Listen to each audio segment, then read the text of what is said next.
What is your job right now, currently?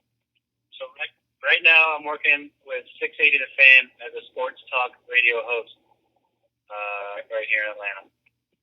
Okay, cool. Now you used to play for the Falcons, correct? Yeah, I played 11 years with the Falcons and 1 with the Eagles. Okay, cool. Did you go to college for like radio broadcasting or sports broadcasting or anything like that? No, I did not. I went to college and I got a business management degree and a minor in education from Villanova University, thinking that I'd just join the regular workforce, reach out to some Villanova alumni and see if somebody could juice me up with a job. And then on the back end of that, with the minor in education, I thought one day I may want to coach at some level.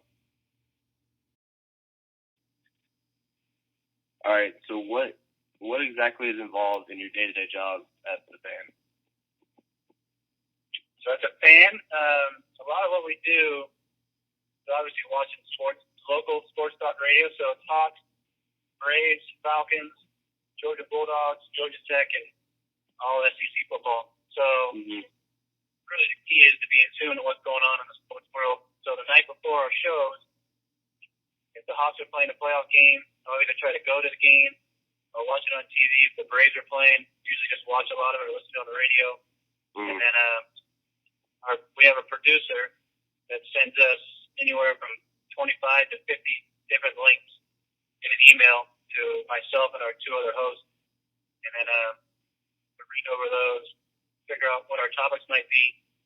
And then in the morning, our show starts at 9, so we meet about 7:45 or 8 o'clock, spend an hour putting our show sheet together. So we got to fill anywhere from 2.5 to 3 hours of topics or subjects or whatever it might be the night before, and any stories we're passionate about. And then we lay it in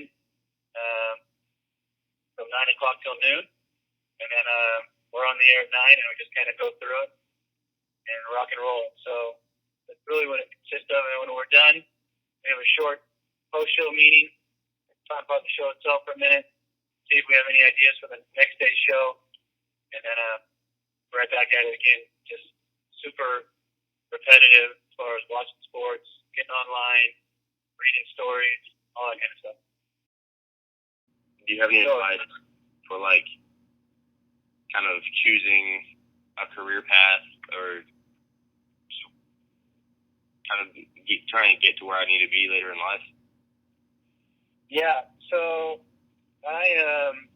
you're going to get told you probably can't do a lot of things by a lot of people, like I did when the Seattle Seahawks cut me my first year out. Then I went to Europe after I sat out the whole 98 season. Played for the Dragons, came back and signed with the Philadelphia Eagles. They cut me 5 weeks into the season. I sat out for 8 weeks. I landed on the Falcons practice squad. You just have to believe in yourself, and kind of easy to say, but find a win. Find some kind of win for me. So I got to meet this guy, Vince Capelli. You seen the movie Invincible? Yeah. So Vince and I are good friends because when the Eagles cut me, he gave me a job in Philadelphia.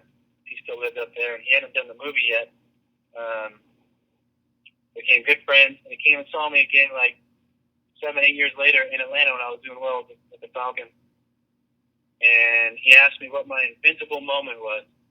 So I needed to come up with a moment in my career where something just kind of clicked, and I said, you know what, I think I can do this. So for me, when the Seattle Seahawks cut me, I didn't know if I could play in this league. I didn't know if I had what it took. And the wide receiver coach called me at my house in California after I went home, and he said, go play football somewhere. His name was Milt Jackson.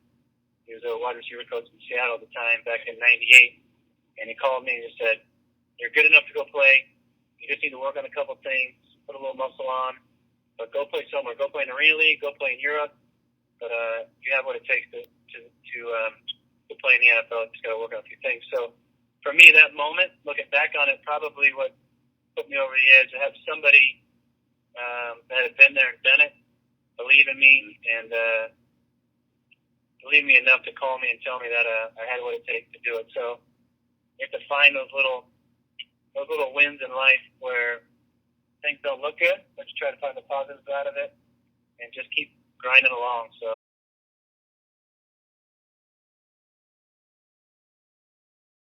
All right. When you were in college, like when you were our age, did you know what you wanted to do? Oh, no. Absolutely not. Did you have, like, what did you think you wanted to do then? Actually, I thought I was going to be a school teacher. That's the reason I have degrees in education. Okay. But then I realized that I didn't.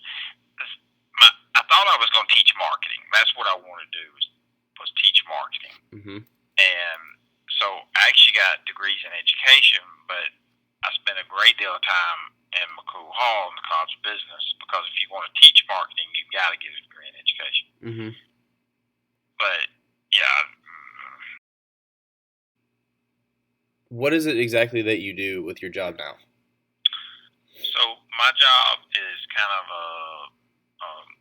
I'm going to say a dual function. So the university has a nonprofit. It's actually a 501c3 nonprofit. It's called the Mississippi State University Research and Technology Corporation. Mm-hmm. I am director of the corporation. But the corporation has several functions. One function is economic development. And as part of that, the corporation is responsible for the management and development of the research part. But the corporation also owns several of the buildings in the park. But the corporation also takes equity in startup companies and university startup companies. Mm-hmm. We also deal with university grants and contracts that come through the corporation.